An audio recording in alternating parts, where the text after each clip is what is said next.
सबत के दिन की आराधना का आशीषित समय आ गया है। आज आइए हम स्वर्ग का मूल्य और संसार का मूल्य उपदेश शीर्षक के साथ परमेश्वर के वचन का अध्ययन करने का कुछ समय ले। स्वर्ग का मूल्य और इस संसार का मूल्य इस पर निर्भर करता है कि हम किसे अधिक मूल्यवान मानते हैं। कुछ लोगों के पास स्वर्ग के लिए अधिक आशा है और कुछ लोग परमेश्वर के राज्य का कार्य करने के लिए आलसी है। बाद वाले लोग सांसारिक इच्छाओं और लालच में पड़कर अपने पूरे विश्वास के जीवन में समय बर्बाद करेंगे। फिर कौन सा बड़ा है, संसार का मूल्य या स्वर्ग का मूल्य? सैद्धांतिक दृष्टिकोण से हर कोई कहता है कि स्वर्ग का मूल्य अधिक है। हालांकि हमारे पूरे विश्वास के जीवन में हमारे मन कभी कभी स्वर्ग की तुलना में इस संसार के मामलों को अधिक मूल्य देते हैं। फिर भी ऐसे लोग हैं जो स्वर्ग के मामलों को अधिक मूल्य देते हुए विश्वास की दौड़ में यत्न से दौड़ रहे हैं। क्या हम अपने विश्वास का जीवन जीते हुए इस संसार की चीजों को अधिक मूल्य दे रहे हैं? और केवल जब हम चर्च में आते हैं तो स्वर्ग के मूल्य के बारे में सोचते हैं? आइए हम सब मिलकर इस विषय पर गहराई से चिंतन करें। जब हम इसके बारे में सोचते हैं कि संसार की वस्तु और स्वर्ग की वस्तुओं में से हम किसे अधिक मूल्यवान मानते हैं, तो हम देख सकते हैं कि जो लोग इस संसार के मामलों को अधिक मूल्य देते हैं वे इस संसार की चीजों के बारे में अधिक बातें करते हैं। यह उन लोगों की एक अलग विशेषता है। जो लोग स्वर्ग की वस्तु को अधिक मूल्य देते हैं वे वह है जो प्रतिदिन परमेश्वर के वचन का अध्ययन करते हैं और संसार के सभी लोगों को सुसमाचार का प्रचार करते हैं। ऐसा कहा जाता है कि जो हम कहते हैं उसका लगभग 98% हमारे मस्तिष्क पर अंकित होता है। तब उन लोगों का क्या होगा जो स्वर्ग से संबंधित मामलों के बारे में बहुत बातें करते हैं? आइए हम उद्धार पाने के लिए मसीह आनसांग होंग पर विश्वास करें। आइए हम फसह का पर्व मनाएं और अनंत जीवन पाए। आइए हम स्वर्ग माता पर विश्वास करें और एक साथ स्वर्ग जाए। ऐसे लोग हैं जो इन बातों को हर समय कहते हैं और ऐसे लोग हैं जो इन बातों को बहुत लंबे समय में एक बार कहते हैं। फिर आपको क्या लगता है किसके मस्तिष्क में स्वर्ग का अत्यधिक मूल्य और अधिक उत्कीर्ण होगा? क्या आपको नहीं लगता कि जो यत्न से प्रचार करते हैं, मेहनत से परमेश्वर के वचन की गवाही देते हैं और परमेश्वर के वचन के साथ जीते हैं, उनके मस्तिष्क पर परमेश्वर के वचनों के उत्कीर्ण होने की अधिक संभावना होती है? इसके संबंध में परमेश्वर ने हमसे क्या करने को कहा? समय और असमय वचन का प्रचार कर। बाइबल की सभी 66 पुस्तकें यह शिक्षा देती है। ऐसा करने वाले लोग स्वर्ग के अपार मूल्य को हमेशा अपने हृदयों में रख सकते हैं। हालांकि उन लोगों के बारे में क्या जो हमेशा केवल इस संसार से संबंधित मामलों के बारे में बात करते हैं? यह कहा जाता है कि हमारे मुंह से जो निकलता है उसका 98% मस्तिष्क में पहुंचता है और उस पर उत्कीर्ण होता है। फिर क्या आपको नहीं लगता कि वे लोग जो संसार के हैं उनमें स्वर्ग की चीजों से ज्यादा इस संसार की बातें उत्कीर्ण होगी? क्या यह स्वाभाविक नहीं होगा कि उन लोगों पर सांसारिक चीजें और अधिक उत्कीर्ण होगी? इसी कारण हमें स्वर्गीय भाषा बोलने का प्रयास करना चाहिए। जैसे कि आइए हम वह बातें कहें जो परमेश्वर ने हमें अधिक बार कहना सिखाया है। धन्यवाद। मैं आज बहुत खुश हूं। मैं यह वर्णन भी नहीं कर सकता कि मैं कितना खुश हूं कि परमेश्वर ने प्रतिज्ञा की है कि एक शानदार भविष्य मेरा इंतजार कर रहा है। क्या होगा यदि आप कहे मैं उदास हूं, मैं अकेला हूं, मैं थक गया हूं, आज जो कुछ हुआ उससे मैं परेशान हूं? इनमें से 98% शब्द आपके मस्तिष्क पर उत्कीर्ण होते हैं और वे सभी चीजें आप में रहती है जबकि आप इसके बारे में सचेत भी नहीं होते। जब आप इसे जानते भी नहीं है तब वे आपके भविष्य का चरित्र बनाते हैं। कुछ दिनों पहले मुझे एक ईमेल मिला था। ईमेल में कहा गया कि अनजाने में हमारे मस्तिष्क पर अंकित एक नकारात्मक टिप्पणी से छुटकारा पाने के लिए हमें 1000 सकारात्मक टिप्पणियों की आवश्यकता है। इसलिए भाई और बहनों, अब से कृपया इस संसार के शब्दों का अधिक उपयोग न करें। उसके बजाय जब भी हम दूसरों से बात करें तो हमें केवल स्वर्ग से संबंधित शब्दों का ही उपयोग करना चाहिए।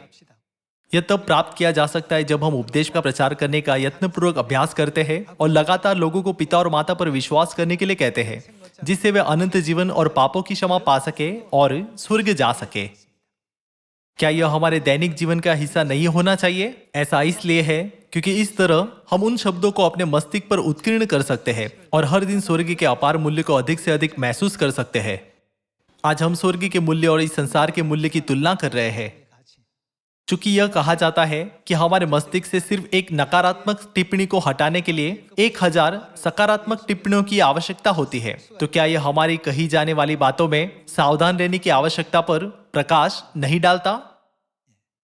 जब मुझे वह ईमेल प्राप्त हुआ तो मैंने अपने मन में सोचा, जब भी मैं बात करूं तो मुझे मेरे कहे जाने वाले शब्दों में सावधान रहना चाहिए। चूंकि परमेश्वर हमारे साथ है, तो मैं सुसमाचार का प्रचार करते समय किस बात से डरूं? मुझे और अधिक साहसी बनने और सियोन के परिवार के सदस्यों के साथ स्वर्ग की ओर ऊर्जावान रूप से दौड़ने की आवश्यकता है। तो कल रात मैंने खुद को यह सुनाया, मैं सच में खुश हूं। मेरे पास आभारी होने के लिए बहुत सी बातें हैं। जब मैं स्वर्ग में जाऊंगा तो परमेश्वर ने मेरे लिए राजपदधारी याजक पद प्राप्त करने के लिए आसन भी तैयार किया है। परमेश्वर मेरे शीघ्र लौटने की प्रतीक्षा कर रहे हैं। लेकिन इस पापे के लिए ऐसा अनुग्रह प्राप्त करना क्या वास्तव में ठीक है? जब भी मैं इसके बारे में सोचता हूं तो खुशी से अभिभूत होता हूं। मैंने खुद को यह शब्द बार बार सुनाए, क्योंकि ऐसा कहा जाता है कि हम जो कहते हैं उसका 98% अनजाने में हमारे मस्तिष्क पर अंकित होता है। जब मैंने इन शब्दों को जोर से कहा तो यह उस एहसास से अलग था जो मैंने इसके बारे में केवल सोचा था। मैंने इस मामले के बारे में गहराई से सोचा। मैं जल्द ही स्वर्ग जाऊंगा। मैं ब्रह्मांड में स्वर्गीय माता, स्वर्गीय पिता, अपने सभी स्वर्गीय परिवार और लाखों स्वर्गदूतों के साथ यात्रा करूंगा। अचानक से ये सभी विचार मेरे मस्तिष्क में कौंध गए। बेशक परमेश्वर की वजह से मैं हमेशा शांति में रहा हूं, लेकिन उस रात सोने से पहले जब मैंने वास्तव में इसे अपने मुंह से जोर से कहा, तो कई बातें जिनके लिए मैं आभारी महसूस करता था, जिनके बारे में मैंने पहले कभी नहीं सोचा था, मेरे हृदय में उछल पड़ी। सियोन के सभी परिवार के सदस्यों, आइए हम यह कभी न भूले कि हम परमेश्वर में हैं, और आइए हम हमेशा कहे, मैं बहुत खुश हूं, मैं बहुत आभारी हूं, मैं बहुत आनंदित हूं। जल्दी ही हम उस अनंत दुनिया में प्रवेश करेंगे जिसे परमेश्वर हमारे लिए खोलेंगे। इस पृथ्वी की वस्तुएं क्षणिक है, परंतु स्वर्गीय वस्तुएं अनंत है। दूसरों ने नहीं, लेकिन हमने परमेश्वर से अनंत आशीषों को प्राप्त करने की एक प्रतिज्ञा और परमेश्वर का कार्य करने का अवसर प्राप्त किया है। तो हमें इस संसार के उच्च पदाधिकारियों से ईर्ष्या क्यों करनी चाहिए? इस पृथ्वी की तुलना स्वर्ग से करें तो पृथ्वी बाल्टी में एक बूंद के समान है, जबकि स्वर्गीय देश में तैयार की गई विरासत विशाल और अनंत है। अचानक से वह जिसे किसी आंख ने नहीं देखा, किसी कान ने नहीं सुना और किसी के चित्त में नहीं चढ़ा, हमें बहुत जल्द दिया जाएगा। जब मैं पीछे मुड़कर वह देखता हूं जो आज तक हुआ है और सियोन के हमारे सभी भाइयों और बहनों को ढूंढते हुए हमारी चर्च का विकास कैसे हुआ है, तो मुझे महसूस होता है कि कितनी बार पिता और माता के प्रति हमें यह कहते हुए धन्यवाद करना चाहिए, पिता और माता, मैं आपसे प्रेम करता हूं। जब मैं संसार के लोगों की जीवन शैली की तुलना हमारे जीवन शैली से करता हूं, तो मुझे एक बार फिर महसूस होता है कि हम ऐसा खुश जीवन जी रहे हैं जो तुलना से परे है।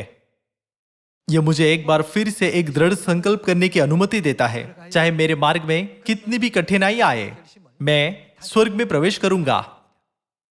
सियोन के परिवार के सभी सदस्यों इस क्षण से अपने आप को याद दिलाने की कोशिश करते रहे, मैं वास्तव में आभारी हूं, मैं खुश हूं, मैं आनंदित हूं। पिता और माता, मेरे लिए इतना उज्जवल भविष्य खोलने के लिए आपका बहुत बहुत धन्यवाद। चाहे कितनी भी कठिनाइयां क्यों न आए, मैं अंत तक जहां भी आप मुझे ले जाएं, वहां आपके सभी पद चिन्हों का पालन करूंगा। जो लोग कहते रहते हैं मैं निराश हूं, उनके साथ निराशाजनक बातें होती रहती है। चूंकि यह कहा जाता है कि एक नकारात्मक टिप्पणी से छुटकारा पाने के लिए आपको 1000 सकारात्मक टिप्पणियों की आवश्यकता है। इसलिए हमें लापरवाह होकर अपने मुंह से शब्दों को नहीं निकालना चाहिए।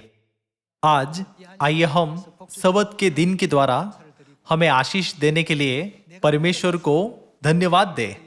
2000 साल पहले स्वर्ग जाने से पहले यीशु ने अपने चेलों को सिखाया, मैं तुम्हारे रहने के लिए जगह तैयार करने जा रहा हूं। इसलिए हमारे स्वर्ग जाने पर हमारे लिए स्वर्गीय पिता निवास स्थान तैयार कर रहे होंगे। क्या परमेश्वर के अनुग्रह से भरे उस दुनिया की तुलना इस संसार के मूल्य से की जा सकती है जो अस्थायी और क्षणिक है?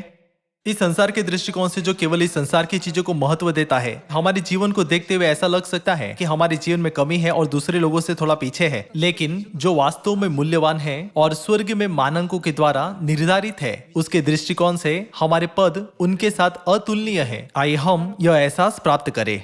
आइए हम प्रथम चर्च के संतों के बारे में सोचें, जिन्होंने गुफाओं, जंगल और पहाड़ों में भागकर अपना विश्वास बनाए रखा और इस संसार के मूल्य से स्वर्ग के मूल्य की तुलना करे।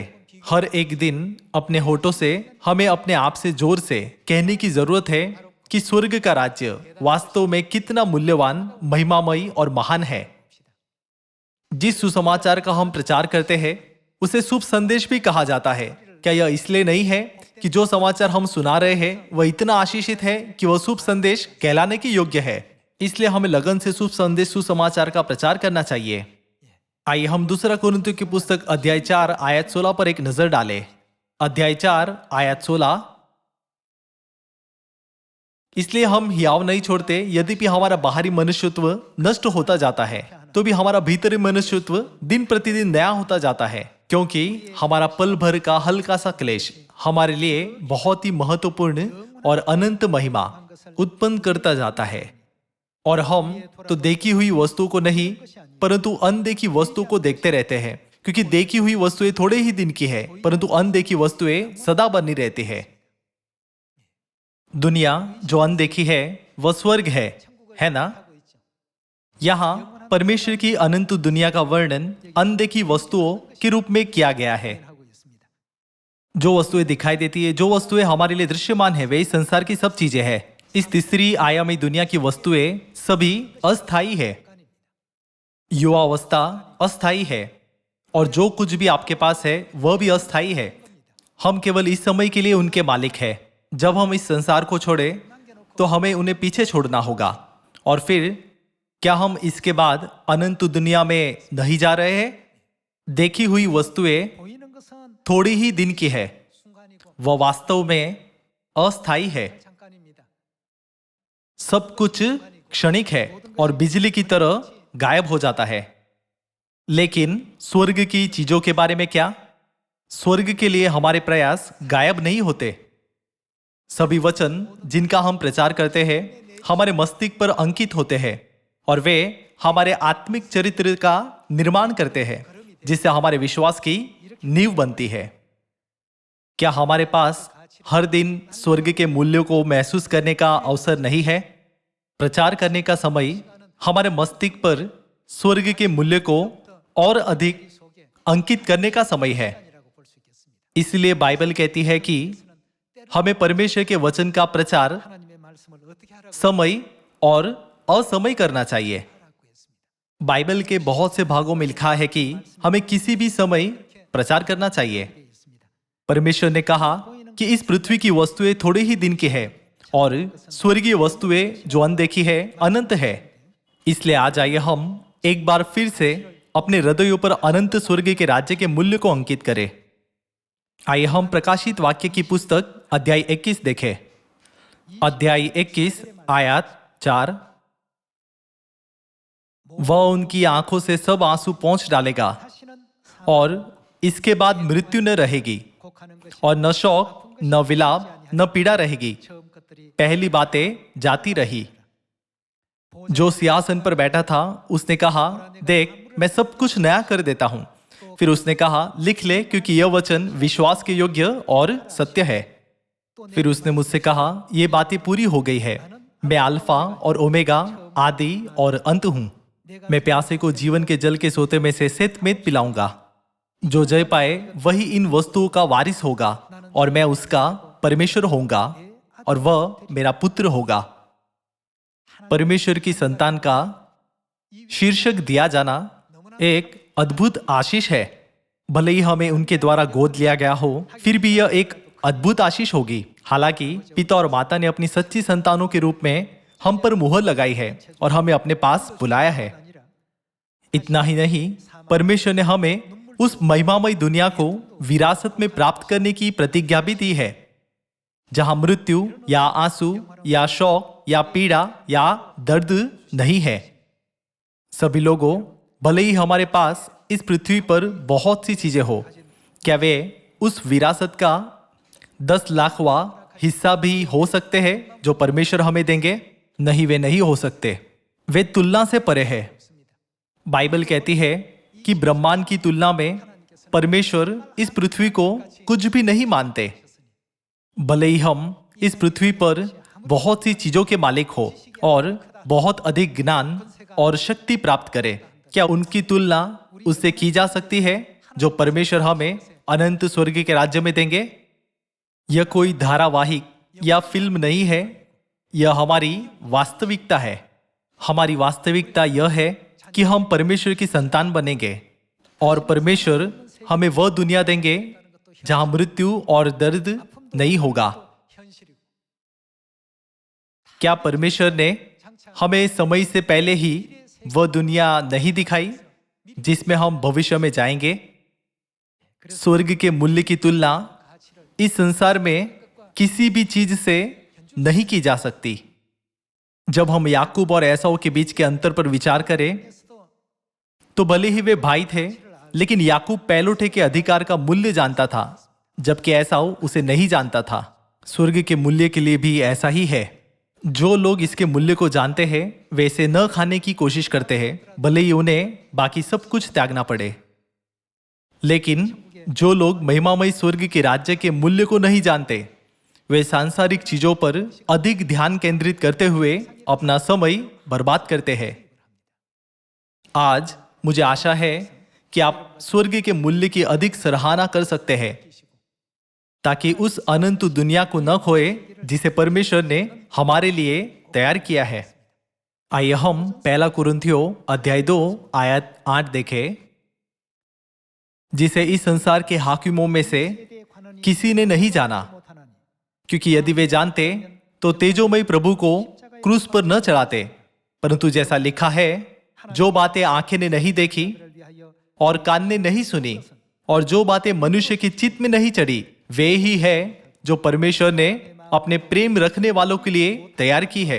परंतु परमेश्वर ने उनको अपने आत्मा के द्वारा हम पर प्रकट किया, क्योंकि आत्मा सब बातें वरन परमेश्वर की गूढ़ बातें भी जांचता है। परमेश्वर उन लोगों के लिए बहुत सी चीजें तैयार कर रहे हैं जिनसे वो प्रेम करते हैं। वे उस दुनिया की चीजें हैं जिन्हें हम अपने चित्त, आंखों या कानों से नहीं समझ सकते हैं। लिखा है कि परमेश्वर हमारे लिए ऐसी दुनिया तैयार कर रहे हैं। आइए हम सब इसके लिए तत्पर रहे। फिर उन लोगों का अंतिम परिणाम क्या होगा जो इस संसार के दृष्टिकोण के मानक के अनुसार जो मूल्यवान है उसे आधार मानते हैं। आइए हम प्रकाशित वाक्य की पुस्तक अध्याय 20 आयत 7 देखें। अध्याय 20 आयत 7।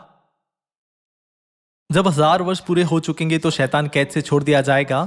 वो उन जातियों को जो पृथ्वी के चारों ओर होगी, अर्थात गोग और मगोग को, जिनकी गिनती समुद्र की बालू के बराबर होगी, भरमाकर लड़ाई के लिए इकट्ठा करने को निकलेगा।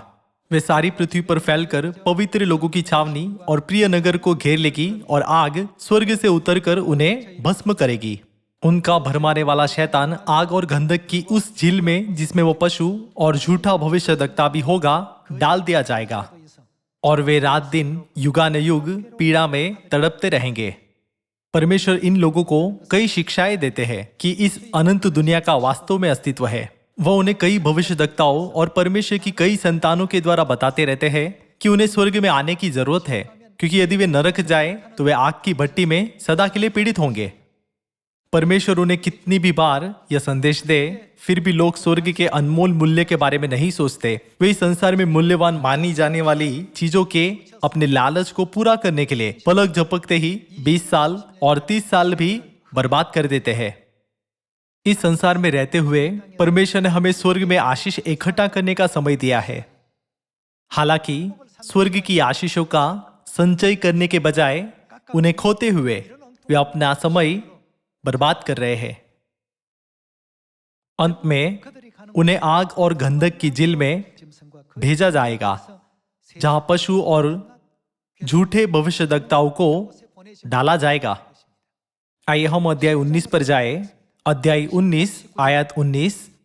फिर मैंने उस पशु और पृथ्वी के राजाओं और उसकी सेनाओं को उस घोड़े के सवार और उसकी सेना से लड़ने के लिए इकट्ठे देखा। वो पशु और उसके साथ वह झूठा भविष्यद्वक्ता पकड़ा गया, जिसने उसके सामने ऐसे चिन्ह दिखाए थे जिनके द्वारा उसने उनको भरमाया, जिन पर उस पशु की छाप थी और जो उसकी मूर्ति की पूजा करते थे।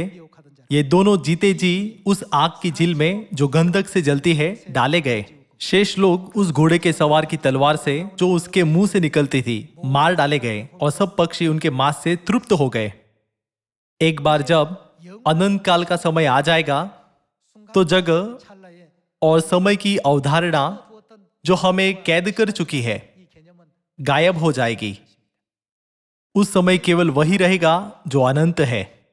जब अनंत काल की दुनिया हमारे सामने फैल जाएगी तो हम दोनों में से किसी एक जगह पर जाएंगे। हम उस दुनिया में जा सकते हैं जहां न मृत्यु है, न पीड़ा, न शौक है। वह जगह जिसे परमेश्वर ने हमारे लिए तैयार की है और जिसे न किसी आंख ने देखा है और न किसी कान ने सुना है। यदि नहीं तो हमें दोषी ठहराकर आग और गंधक की झील में डाला जाएगा, जहां लोगों को जिंदा फेंक दिया जाएगा और उनकी पीड़ा का धुआं युगानुयुग उठता रहेगा। अब हमें इस पृथ्वी पर ही रहते समय इसका चुनाव करना है। हमें दिए गए बहुमूल्य समय को कभी भी बर्बाद नहीं करना चाहिए। हमें अपने लिए आशीषों का संचय करते रहना चाहिए और हमेशा यत्न से परमेश्वर के सुसमाचार की गवाही देनी चाहिए। मेहनत से सुसमाचार का प्रचार करने का मन हमारे मस्तिष्क पर स्वर्ग के मूल्य को उत्कीर्ण करने का कार्य है।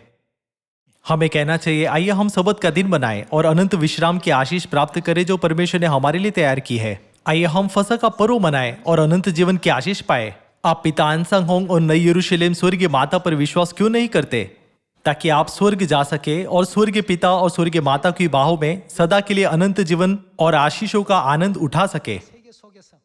आप उस दुनिया में क्यों नहीं रहते जहां न मृत्यु है और न ही दर्द है, और जहां परमेश्वर हर दिन नया आनंद उत्पन्न करते हैं। अस्थायी रूप से इस पृथ्वी पर हमारे जीवन के दौरान हमारे पास बहुत सी चीजें नहीं हो सकती जो अन्य लोगों के पास है। हालांकि इस विषय में पिता ने हमें क्या सबक दिया है? संसार के लोग मेरी ईर्ष्या नहीं करते और न मैं उनकी ईर्ष्या करता हूं। संसार के लोगों ने पिता से ईर्ष्या नहीं की क्योंकि उन्होंने पिता को नहीं पहचाना और उन्होंने यह महसूस नहीं किया कि वह कौन है। उसी तरह पिता ने कहा कि वह उन चीजों से ईर्ष्या नहीं करते जिनसे संसार के लोग ईर्ष्या करते हैं। सभी लोगों, भले ही आपके पास इस संसार की बहुत सी चीजें हो, वे अस्थायी है। भले ही सरकार में किसी के पास उच्च पद भी हो, वह अस्थायी है। वे सभी बीत जाते हैं। क्या वे बहुत ही जल्दी बीत नहीं जाते? यदि हम स्वर्ग के मूल्य के बारे में सोचते हैं तो हमें खुद से पूछना चाहिए, स्वर्ग जाने के मार्ग में मेरी चारों ओर क्या मेरे पास कई बाधाएं हैं, या क्या मैं उस मार्ग का पालन कर रहा हूं जो मेरी अगुवाई स्वर्ग में करने के लिए परमेश्वर ने बनाया है? आइए हम इस मामले पर चिंतन करें और हमें स्वर्ग का मार्ग दिखाने के लिए पिता और माता को धन्यवाद दें। हमें अन्य चीजों के लिए इधर उधर देखने की जरूरत नहीं है। हम पहले ही पिता और माता से मिल चुके हैं और हमें स्वर्ग का मार्ग सिखाया गया है। क्या आपको लगता है कि यदि आप अपने आसपास दूसरी जगहों को देखें तो आपको स्वर्ग का मार्ग मिल सकता है? केवल आत्मा और दुल्हन ही यह मार्ग प्रशस्त कर सकते हैं। इसलिए वे कहते हैं, जो कोई प्यासा हो मेरे पास आओ और जीवन के वचनों को ग्रहण करो और स्वर्ग का मार्ग सीखो। अस्थायी जीवन के लिए नहीं बल्कि अनंत काल के लिए जियो। आइए हम 2000 साल पहले क्रूस पर यीशु की मृत्यु के समय पर एक संक्षिप्त नजर डालें। दो चोर थे, एक उनकी दाहिनी ओर और एक उनकी बाईं ओर था। उनकी बाईं ओर के चोर ने केवल इस पृथ्वी पर अपने क्षणिक जीवन के बारे में सोचा और उन लोगों में शामिल हो गया जिन्होंने यीशु की निंदा और उपवास किया। उसने अपने पाप की क्षमा पाने की अपेक्षा करते हुए ऐसा किया था। उसने केवल इस पृथ्वी की चीजों के बारे में सोचा। लेकिन उनके दाहिनी ओर के चोर के बारे में क्या? वह जानता था कि वह स्वयं और दूसरा चोर अपने पापों के कारण मरने के योग्य थे, लेकिन यीशु ने कोई पाप नहीं किया था और मानव जाति के पापों को छुड़ाने के लिए उन्हें क्रूस पर चढ़ाया गया था। वह देख सका कि उसके और दूसरे चोर की तरह यीशु दुष्ट व्यक्ति नहीं है। तब भी उसे कुछ महसूस हुआ। दाहिनी ओर के चोर ने इस अस्थाई संसार के बजाय परमेश्वर की अनंत दुनिया के लिए अपनी आंखें खोली। हे यीशु, जब आप अपने राज्य में आए तो मेरी सुधि लेना, मैं आपकी ओर रहूंगा। आपकी बाईं ओर का चोर आपका अपमान करता है और आपके विरुद्ध सब प्रकार की बुरी बातें कहता है, परंतु मैं विश्वास करता हूं और जानता हूं कि आप धर्मी हैं। जब आप अपने राज्य में आए तो कृपया मेरी सुधि लेना। तब यीशु ने उसे एक प्रतिज्ञा दी, आज ही तू मेरे साथ स्वर्ग लोक में होगा। क्या संसार में इससे बड़ी कोई आशीष हो सकती है? जीवन और मृत्यु के निर्णय के निर्णायक क्षण में दाहिनी ओर का चोर चमत्कारिक रूप से बचाया गया। उसने क्या सोचा? बाईं ओर का चोर और यहूदी जो यीशु का अपमान और उपवास कर रहे थे और इस संसार की चीजों को मूल्यवान माना, उनके विपरीत दाहिनी ओर के चोर ने आने वाली दुनिया पर अधिक मूल्य रखा।